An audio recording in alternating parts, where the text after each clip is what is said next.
Hello, welcome back, Remake Learning. We're here for our final episode of the Tomorrow campaign. We have been on what is now a 22-week journey exploring the far horizon of teaching and learning. And in our final episode, I was given a gift today via Twitter from friends at Big Picture Learning and a previous Tomorrow guest, Kwaku Anning, from a series called Books with Brothers that celebrates Black educators and Black creators in a weekly series of books read aloud to the community. And so as a final gift to us, I wanted to take a moment, just a few minutes, to have a grounding session with this beautiful story narrated by a beautiful colleague and friend.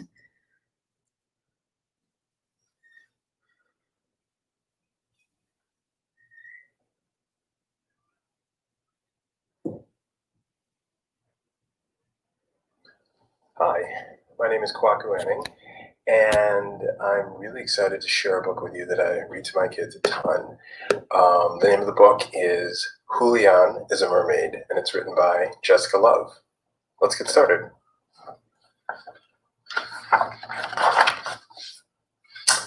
For Nana, Julian is a mermaid. This is a boy named Julian, and this is his abuela, and those are some mermaids. Julian loves mermaids.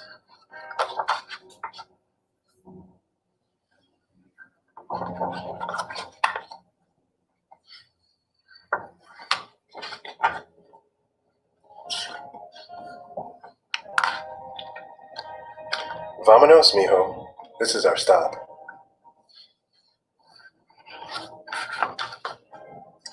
Abuela, did you see the mermaids? I saw them, mijo.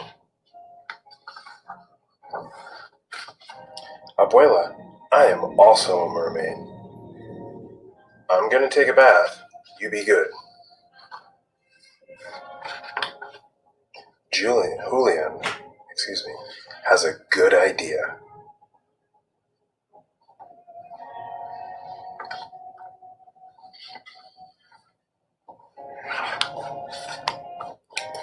Oh. Uh-oh. Come here, mijo. For me, abuela? For you, Julian. Where are we going? You'll see, says abuela. Mermaids, whispers Julian. Like you, mijo.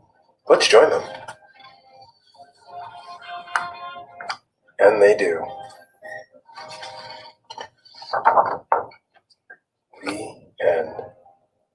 So one of the reasons I wanted to read this book is because there's so many levels of diversity and acceptance in this story. And as you'll see in the video, the pictures are also amazing.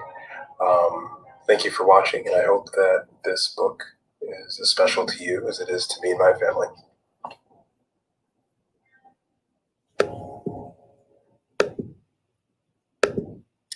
So thank you, everybody, for taking a few minutes to join us for that. I hope that it was a grounding experience in the way that it was for me when I first saw it earlier today. And I will carry that practice of grounding and storytelling into my community work moving forward. And so with that, I'm going to share my screen one more time for a final introduction to tomorrow.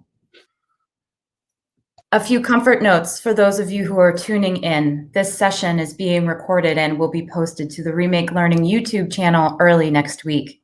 You can use Twitter and Facebook to comment and ask questions. We'll answer as time allows. And we hope that you'll visit remakelearning.org/join to review the network norms and values.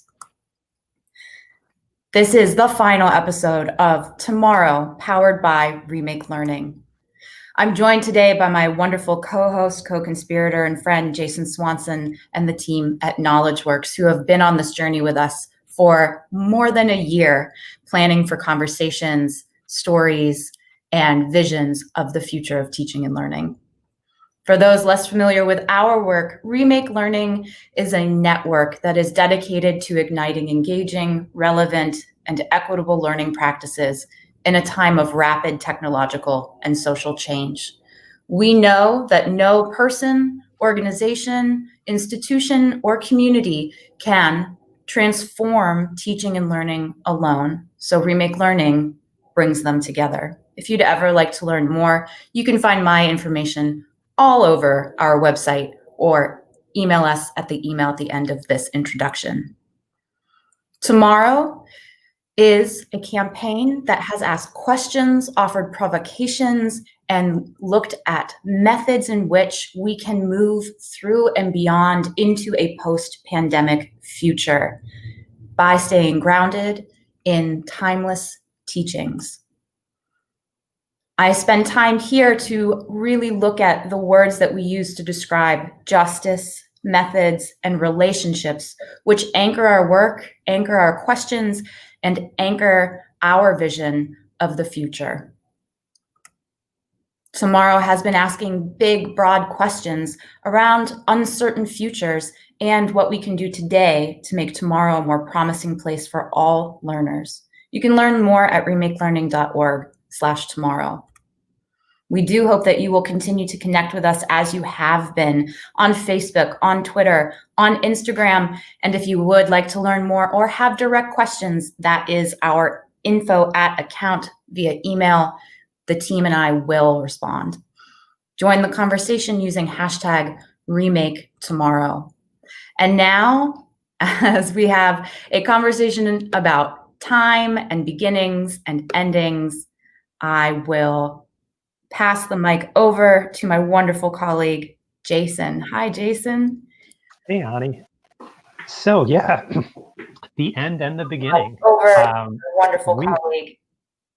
We thought it would be interesting to really start this conversation because this has been a 22-week plus exploration of the future, to really ground it in the frameworks we used to guide our thinking the past couple weeks, to maybe reflect on some of those more aspirational visions that we've encountered.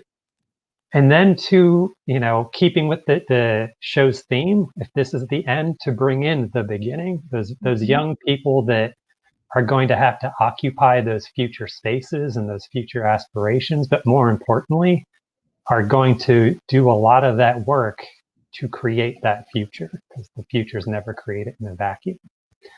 So one of the things that we were really intentional about doing from the Remake Learning and the KnowledgeWorks side with this campaign was to ask, those four fundamental questions you saw Ani share. But more importantly, as we dealt with the disruptions of the twin pandemics, we really wanted to lean in on that idea of outbound change and really scrutinizing what those aspirations or those visions for the future of learning are that we all hold, both as organizations, so both as Remake Learning, as KnowledgeWorks, as a community sitting here in Western Pennsylvania in the Pittsburgh region, to ask if in this moment of increased uncertainty, increased turbulence, and to be sure, increased clarity about some of those really, really long-held pressing problems that we face as a society, do our visions still hold? So the framework that we used for thinking about the future was to, one, clarify vision in a time of deep disruption, to honor both inbound change, so the change that's happening to us, but to also take this as a special moment to say that as those barriers that once kind of held us back from thinking or really from engaging in transformation are maybe less so than they were, more importantly, let's focus on the outbound. What are we going to do? What commitments are we going to take at the personal level, at the community level, at the societal level, to really bring those aspirational visions to life? So that's the framework for which we've really sought to engage with this work. Like I said, a little bit heavier on the vision and aspiration side, a little bit heavier on the agency and the creation of the future rather than responding to change. So with that said, I mean, we heard a lot of really, really, really beautiful ideas in terms of visions. So Ani, I'm going to pass it back to you, and I think we could have a little bit of a dialogue about some of the things that 22 weeks in, we're still struck by, and common themes and the like. Yes, that's a perfect handoff. Thanks, Jason. So I'd like to contextualize this by reminding everyone that over the last 22 weeks, we have had 40 to 50 individual guests join us in conversation. And that's just during the live streams. That's not through the blog. That's not through stories. That's not through the grantees. So we have had, within the span of 5 months, hundreds, if not easily 1,000 conversations every day about the future of teaching and learning. So we've heard a lot. And I have come up with some core themes. Some of the guests, and I cannot name all of them, obviously, today, who really stood out in forming and helping to inform this were thinkers like Peter Bishop, Dr. Bettina Love, and Dean Valerie Kinlock, Temple Lovelace, Greg Baer, Kwaku Aning, Dr. Lee, and Dr. Winters have all been feeding and affirming a lot of what we see show up in the work in the field every day. And so that's things like cultivating criticality, right? Sense of self-awareness, a sense of culture, and a sense of the system in which individuals operate. And how might we both center education as one of those drivers of our systems, but also ensure that individuals can cultivate self-awareness, criticality, and community to get to a more personalized, more justice and liberated future and method of teaching and learning. Some other things that I've really seen stand out is our relationship with history and how history is taught in very linear, very westernized fashions. And what does it look like when we position all of our content, all of our experiences in a more dynamic and multi-pathway vision of what history means? So everything that we do has a past, a present, and a future, right? Peter was really one of the first people who planted that seed, and it really stuck. The third is really around climate, and that the end game, all the intersections, everything that we're fighting for, and race is very chiefly among them in this moment, butt heads into climate and our relationship with climate and our current climate crisis. And that has been consistent and persistent and urges us to attend to what is now our only home. And of course, you know that I'm going to bring up imagination, joy, love. I'm thinking of Sana Joffrey and her comments around care workers and who is qualified, who gets the title of care worker and who does not in this moment. And of course, personalization. What does it mean to continue to have a conversation around personalized learning? What does it mean to be personalized? What does it mean in relationship to technology? What does it mean in relationship to efficiency and operating at scale in these big, big numbers of people? And then the last one that I'll bring up is time itself. Mm-hmm. How do we use time, the asset of time? How do we think about time and society in quantum ways, in linear ways, in ways that are generational? And what does it mean to think in terms of human generations and the impact and change that could come about because of those things? So unlocking, of course, many more conversations and questions and fields of study to explore. But those are the things that really stood out to me. What about you, Jason? Yeah, I reflect on our conversations with Cheryl Duig and my colleague, Catherine Prince, and sort of their visions for looking at nature and sort of the organizing principles of nature, thinking of our education systems as gardens and ecosystems. Of course, with the idea that we can equip young people with the tools to address things like climate change that we as adults have woefully failed at, right? that the underlying theme of education as a liberating force and getting into really that contentious issue of what is the purpose of all this stuff for? Is it to create the next generation of workforce? Is it to engage and cultivate criticality? But how visions for how we might shift our system, or rather systems of learning, to be a force for liberation and everything that goes into that. So those are the things that I'm really stuck with. And of course, I have to, as a futurist, bring up Peter, in that, again, I share this aspect with him that we need to have a strand of thinking within our public education systems where we teach the future in the same way we teach the past, right? It must be taught as broadly as that. None of us will live in the past. We can learn a lot from it. But to meet the challenges ahead, we need different modes and means of thinking. And, one of the underpinnings of futures thinking is this idea that we're making assumptions. And we need to equip young people with the ability to answer questions such as with the answer of, I don't know, but that depends.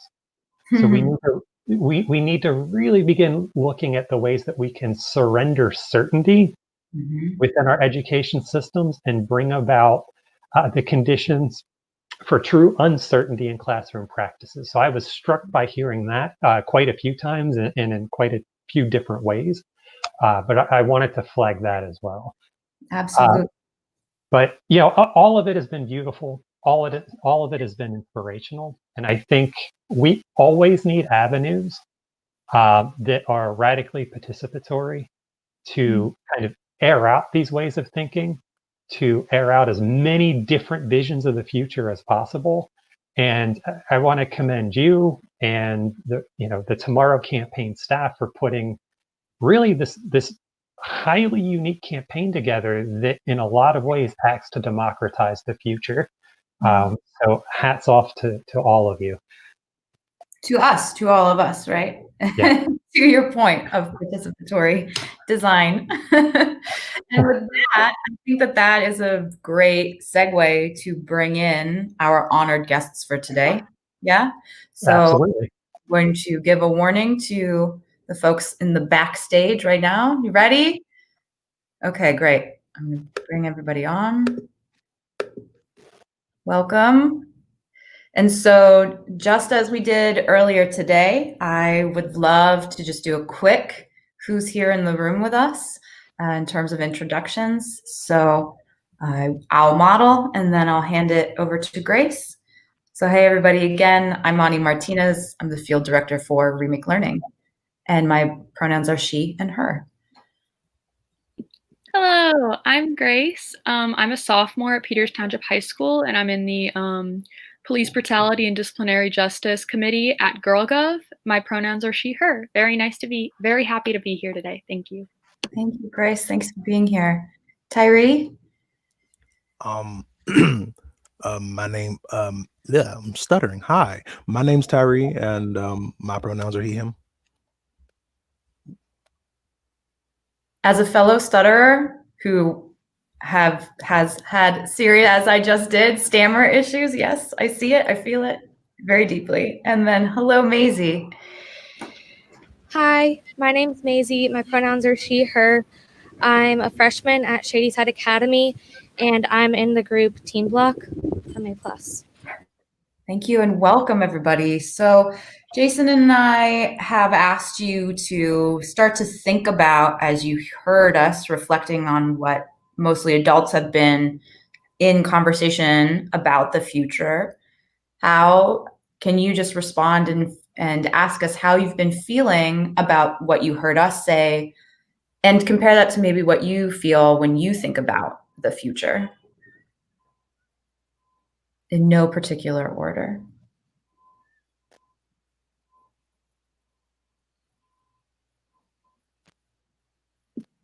I can start. Well, I loved what you guys said, and I do really think that the future is in the hands of young people, because we are the future. We're the ones who are growing up into the world. So I think it's really important that young people like start looking towards the future more. And I loved what you guys said.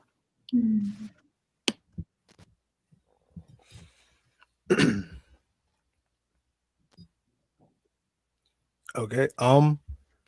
I do love what you guys said, and I agree with Grace. We definitely do need to put it more into the hands of future generations, but we need to fix the way that we're teaching them first. Because like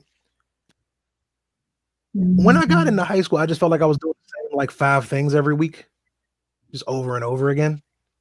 So I just kind of just started going through the motions. I wasn't trying as hard. I didn't really care. Like we learned about the same things over and over again. They didn't teach us like they teach critical thinking, but they wouldn't teach us how to actually use critical thinking for the future.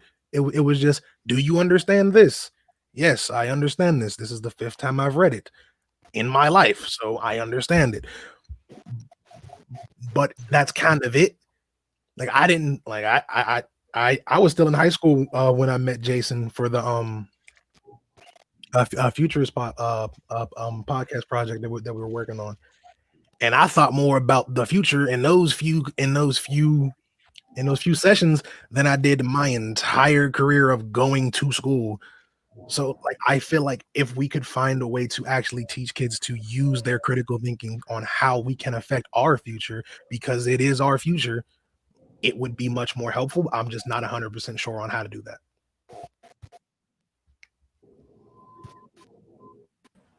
I completely agree. I was actually just talking with my friends about this today.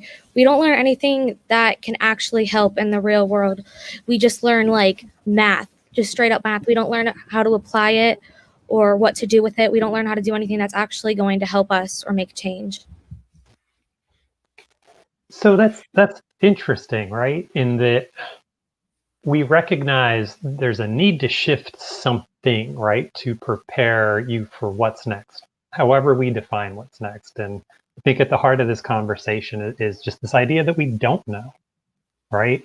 Things are changing rapidly. We're dealing with 2 big disruptions. So one of the things I'm really curious about asking the 3 of you about is, we recognize this need to shift teaching and learning for preparation. But when we think about what you might need to thrive in this uncertain future, like what types of skills, knowledge, maybe dispositions do the 3 of you see as being really important?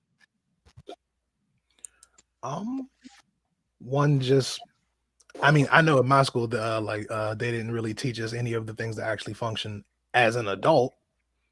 Like I'm 21 and I don't know how to pay my taxes, apply for a mortgage or anything like that. So I don't know what to say. So first of all, we need to get that there, because the fact that I don't know how to do any of that, and I'm 21 years old and I've been out of school for what, 2 years now, says a lot about the education system. I don't know if that was just with my school. I'm pretty sure all of us probably had very different schooling experiences, but like I feel like if I don't know how to do it, at least the next generation should know how to do it, because that just makes sense. Like I'm here, but I don't know how to survive in the society that taught me about my society. So where do I go from here? Like I'm lost. I would like to affirm that is one that I hear from young people and adults very consistently. Yes. I completely agree. Like, I will tell you, I'm in AP Psych right now, and all we're learning about is axons. So I don't think I know. I will have to know what axons are in the future. I feel like not only with school they should teach us skills, but I feel like we also need more mental health outlets, especially in schools. Like with my own experience, my school doesn't really like not exactly care, but they don't put enough into mental health outlets for kids. And I think in order to change the world, in order to do stuff for other people, you need to think about yourself and your own mental health first. So I think that's a really big priority. And it's also just school in general and what they're teaching us, not only with like taxes and how to do stuff in the real world, but also the Eurocentrism in schools, especially with books and especially with English classes. And when we look at racial justice, we always just learn about slavery. We don't learn about Black joy. We don't learn about anything else, other than that. And when we do, like, we barely learn about Black history, and when we do, it's about slavery or it's white saviorism. So I think not only do we need more mental health outlets, but we also need a shift in just the teaching, especially books in general. Oh yeah, I'm liking this conversation. Yeah, like, how many times am I gonna have to write a paper about Martin Luther King before, like, he knows who he is?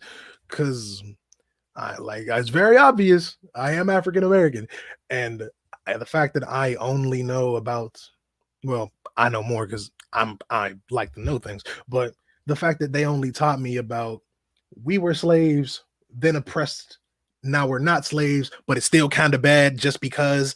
So, like, I don't even know how to. I've been talking about this since like middle school, and I don't know. I have nothing left to say. Like, why is it that we only know about these 4 people that we ever talk about? Like, we were something before we were slaves.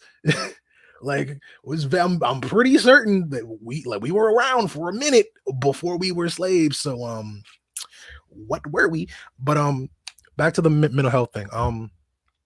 I feel like mental health isn't talked about enough in teens, because the number of people that I know that like have like anxiety or have struggled with like depression is astonishing. And it doesn't even have to be like the big points like those, but just like, how often were you actively checked up on, like in school? Because I know the only reason that I ended up getting checked up on because the situation that I was in affected me being able to go to school. So that's the only reason why I got checked up on. But what about the guy? What about the person who doesn't know how to reach out for help? What about the shy kid who's not good at talking to people, who doesn't know how to reach out for help? Like, we need people to understand that just because, oh, you're kids, you don't really no, we know how we feel. I know how I felt my entire last 3 years of high school were not fun for me. And it's not because of school. School was fine. Nothing really happened to me in school, but everything outside of school affects the way that you learn. And I need people to understand that, because, like, just because a student gets into multiple fights doesn't mean that they are actively seeking problems. It doesn't mean that they're actively seeking violence. Because, like, I mean, when I was a lot younger, I wasn't very good at dealing with my feelings. And I'm still not that good at it. I'm much better than I was then, but I would just bottle it all up, and then I'd just snap, and I'd hurt someone, and I'd feel bad about it after, but I already did it. So so they put me in anger management classes, but that stopped when I got to middle school. And like, I don't think, honestly, anger management class doesn't really help that much in like my opinion, because like I'm a much calmer person now than I was when I was younger.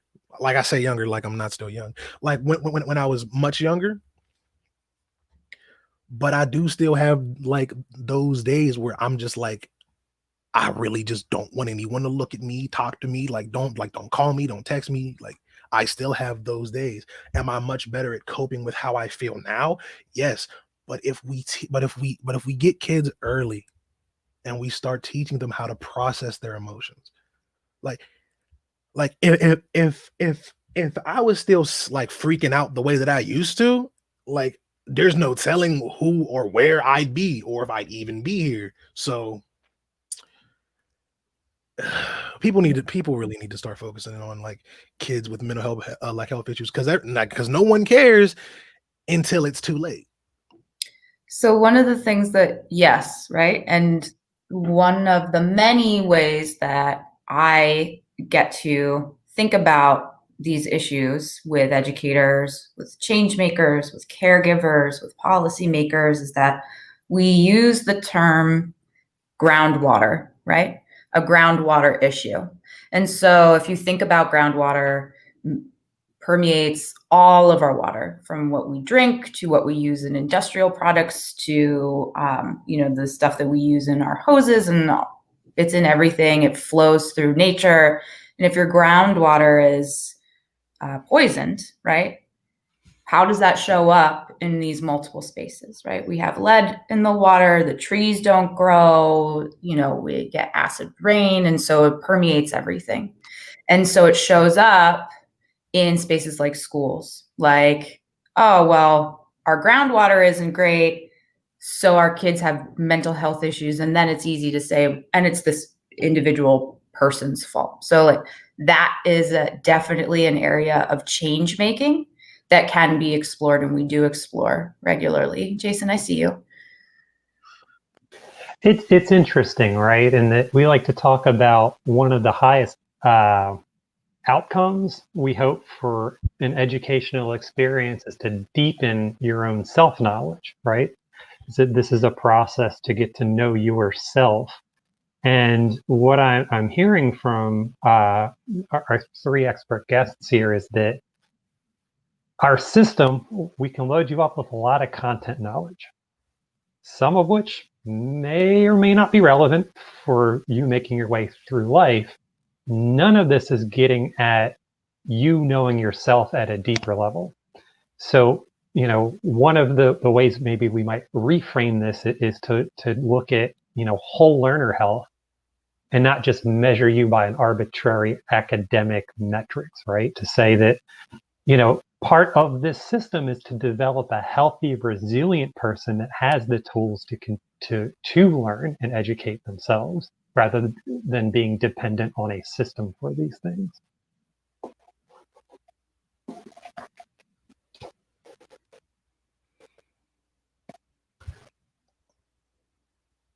So, I'm trying to unmute. Go ahead, Jason. No worries. Go for it. So one of the things that we wanted to also talk about is how do we go from just surviving to thriving, to use Dr. Love's words and language and bring her into the space. So, what are some of the things that you think will allow you to thrive? We've already heard some really profound ones, like attend to mental health, right? So what are some other things that get us from survive to thrive for that future?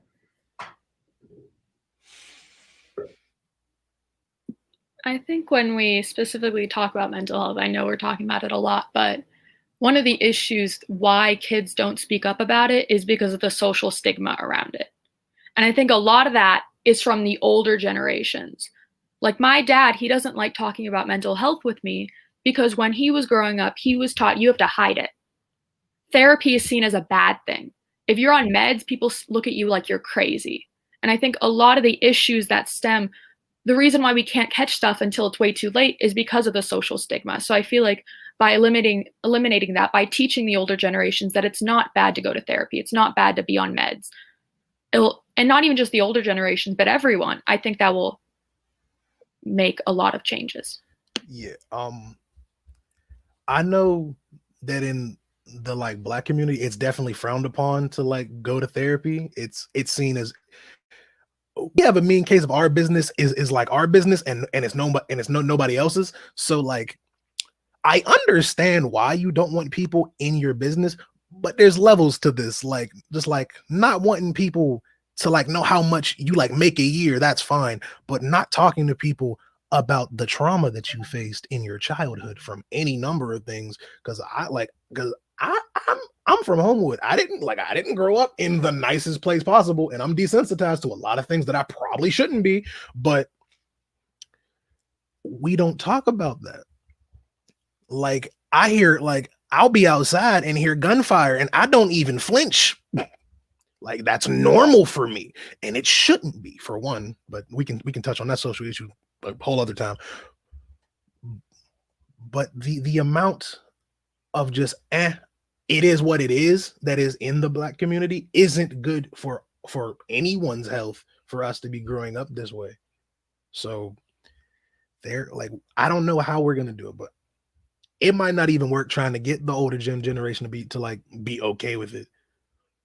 But if they're not, we're the next generation, and we're okay with it, and we will instill into future generations that it's okay to ask for help. It's okay to be vulnerable sometimes. Like, you don't have to support the weight of the world on your shoulders by yourself anymore.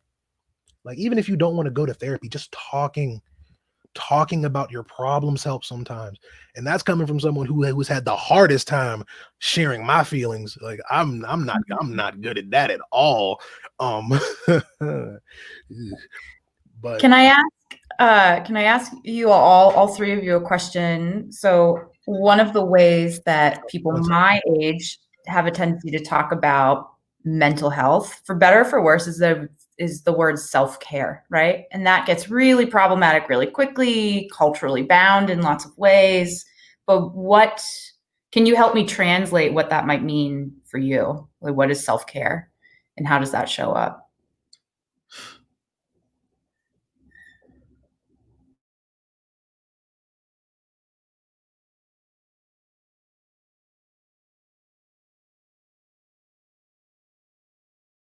I need to help my mom with something. I'll be right back. I'm sorry. And maybe the question itself isn't the right one, right? Maybe it's more about, if we're attending to mental health and we're hearing that there are these structural cultural barriers to getting to a place where mental health is valued, right? What does your daily experience look like in a world where mental health is really valued?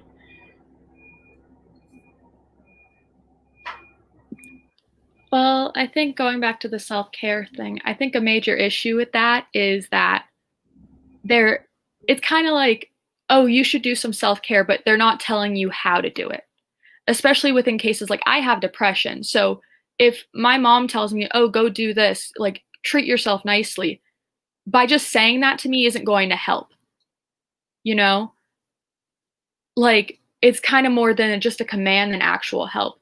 And I think that that's one of the major issues with self-care, because people just tell you to do it. They don't tell you, like, they don't show you how you can get from not caring about yourself, not doing that kind of stuff, and actually doing that kind of stuff. And Totally. Oh, sorry, go ahead, Grace. Sorry. And I think in a world where mental health is valued, like, as one of the most important things, not only would that be better for people struggling, but it would also be better for people who weren't struggling, because they're able to see how they can help other people, and they're able to be more open about their own struggles. So I think it would be really important for mental health to be valued more. Like, I live in an area where you pretty much don't talk about that kind of stuff. And, like, I'm very open about my mental health issues, so it's hard to kind of get, like, weird looks all the time. So I feel like where mental health is more open, more talked about, and if someone doesn't want to talk about their mental health, completely fine. But I think it'd be beneficial if people were more open about it. Mm-hmm. And that takes us right back to what you were all explaining to us earlier about, I would love to think about the future in my school day, in my after school time, right? And I think about being an adult and how very rarely even adults create the intentional space to think about the future, to think about joyful futures, healthy futures, right? Let alone know what it would mean concretely to do that, right? And so I'm hearing this very real need to have intentional time, intentional relationships, space, and specifically like scaffolded activities, like concrete things or methods that you can do with partnership, with community, with mentors and peers that actually lives that, breathes that, right? Maisie, what about you? What does thriving in the future mean or look like for you? I mean, love and support for the most part. A lot of kids like don't have that or anything, and a lot of them are super desensitized to the future and don't really care what happens because of what had already happened in the world. So I feel like it looks really bleak to a lot of people. So they haven't thought a lot of emotions about it or thought of anything. So I feel like the thing that they really need is just like love and support and someone telling them like it will be okay. And even if it's not, other people around you understand and they can help.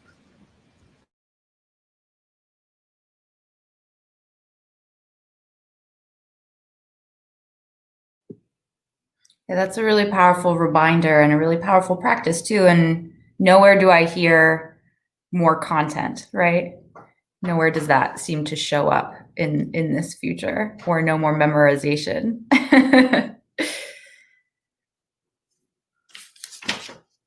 So I think that this is a great space now that we've talked about how might we get there, and really thinking about, let's see, it's 2020 now. What does 2040, in your most hopeful lens, what does 2040 look like for the world? What does the world of 2040 look like?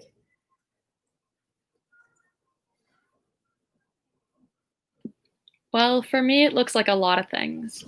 Not only like, so I'm in Girl Gov, and I'm in the police brutality and disciplinary justice committee. So I care a lot about racial justice and those issues.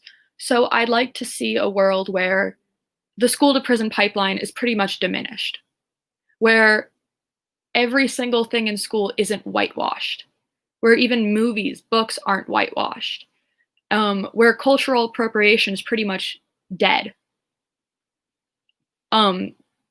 Yeah. And not only that, but also climate change. I want to see more people fighting for climate change and fighting to save the earth.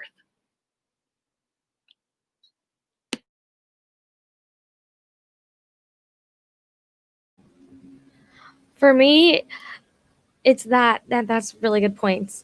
But it's also like, sorry, the wind is like a lot right now.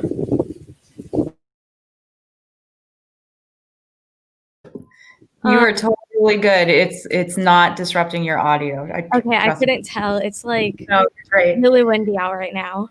Mm-mm.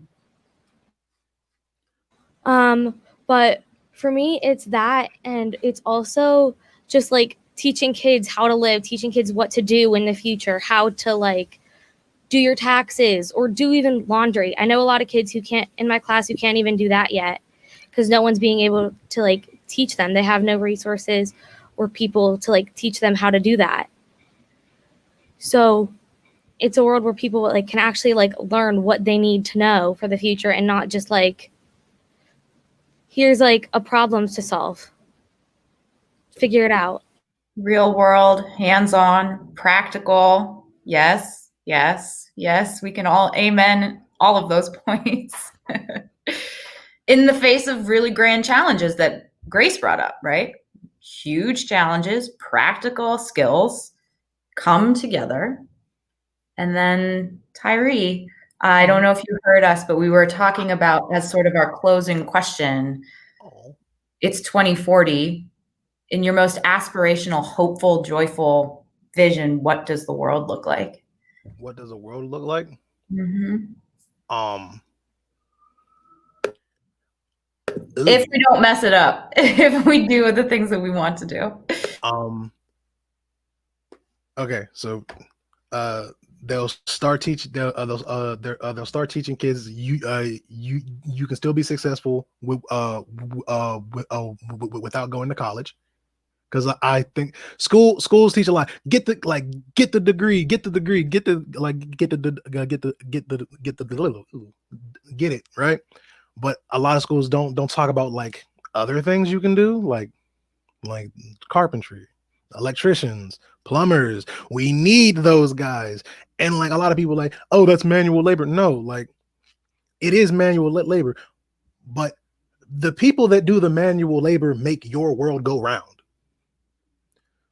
Like if you're some type of business executive and you look down on the plumber that fixes your sink because you don't know how, that's a bit of a problem. But like, so that better mental health, like better mental health, teaching kids like actual information that'll help them in their future. Throw some emotional emotional intelligence in there, because I feel like a lot of people don't know how to deal with other people's emotions very well. And the arts are important. The arts are important, and that's all I got. Like I if I had been here for the start of it, I probably would have more to say, but that's what I got.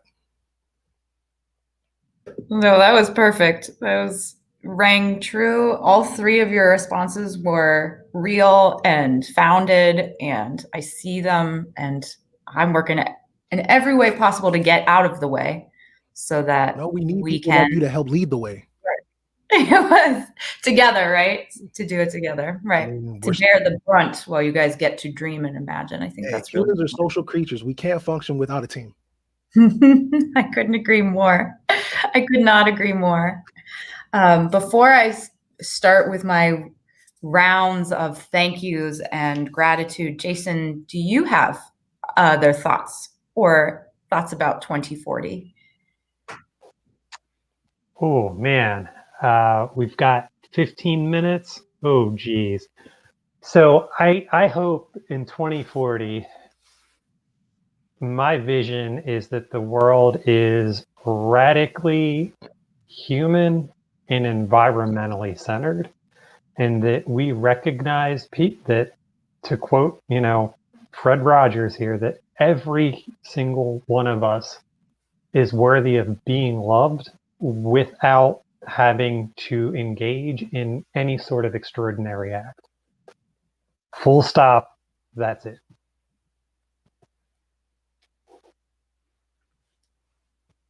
I agree.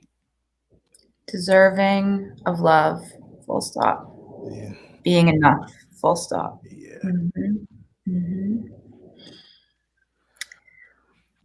Oh, thank you all. Really appreciate this conversation and your sharing of the vision. Maisie, Grace, Tyree, do you have closing thoughts, closing gifts, closing calls to action for the folks who are listening to us now and in the future? When it comes to mental health, don't only check on the friend that you're worried about. Check on the friend you think check on the friend that you think nothing is wrong with. Because they'll never ask for help. They won't. They'll just try to hold it. Guilty as charged. I would just like to say thank you to all of you. This was an amazing experience. And I hope anyone watching or anyone who watches in the future just knows that, like Jason said, they're loved, they're important. They have value in the world, and you can change the world. And anything you put your mind to, you can do it. I also just want to say thank you. And like Grace and Terry were also just saying, people do matter. So like check on your friends, check on the people that aren't even your friends. If you just like see anyone in your class, just check on them. And this is perfect. This is perfect as if we had told you to say these things, because the way we started this campaign, the way we started this conversation was with and led by young people.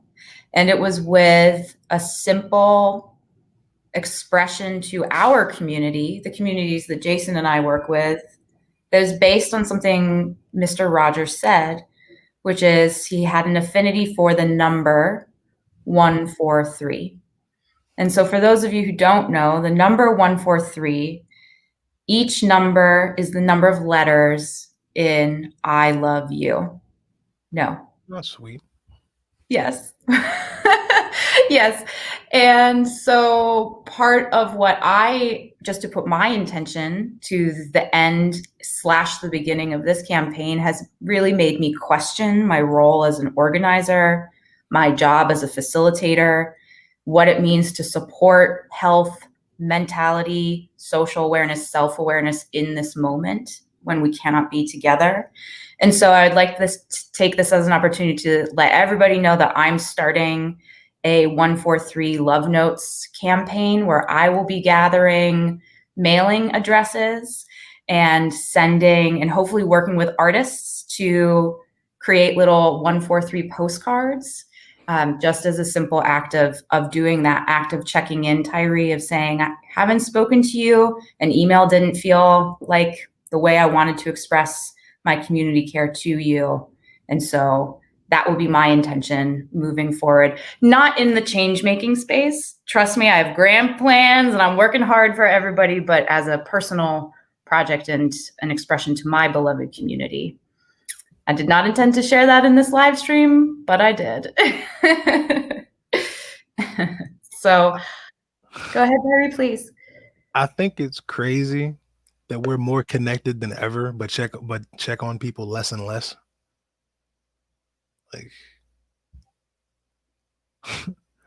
Like that's just crazy to me.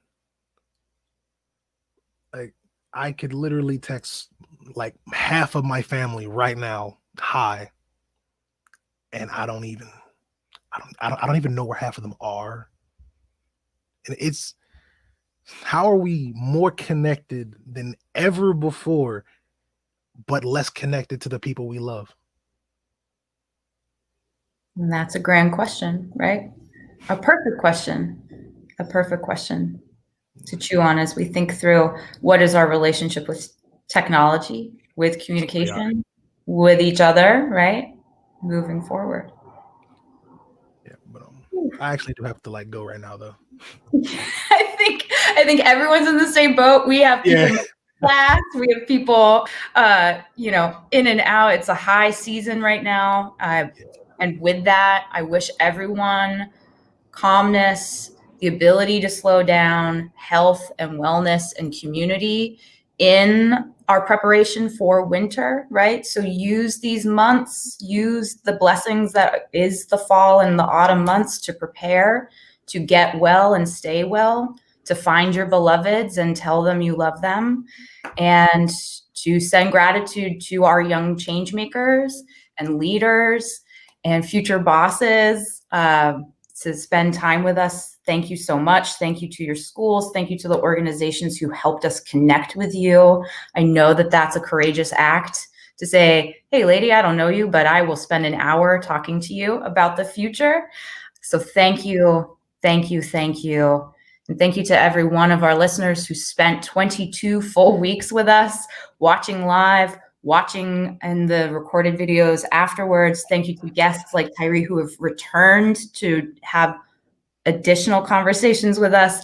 Thank you, KnowledgeWorks. Thank you, Jason, for all of your brilliance and scheming and dreaming with me. And of course, thank you to the Grable Foundation for supporting the Tomorrow campaign, providing us with the gift to slow down, think about the future. It's an amazing thing that a big part of my job is to dream, and which is a gift that I am forever indebted and grateful. So I'm going to close us off. If our guests would just stay on while I end our live stream, there's going to be a pause. Okay. All right. Thank you, everybody.